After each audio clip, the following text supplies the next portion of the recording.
شيلة بمناسبة زواج المعرس فارس الشلاحي.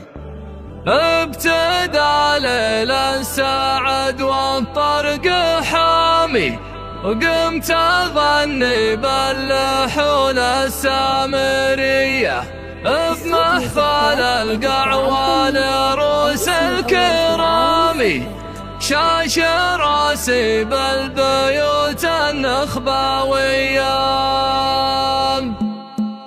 ابتدى ليل السعد والطرق حامي، وقمت اغني باللحون السامرية محفل القعوان روس الكرامي، شاش راسي بالبيوت النخبوية. العب وينطر يا درعي وحزامي، وعليني الافراح يا نجد العادية. مرحبا واهلين في هذا المقام، مرحبا بضيوفنا والنار حية، مرحبا بضيوفنا والنار حية. ارحبوا حياكم الله يا الحشامي، عالشحم والعود وصب الجاذب.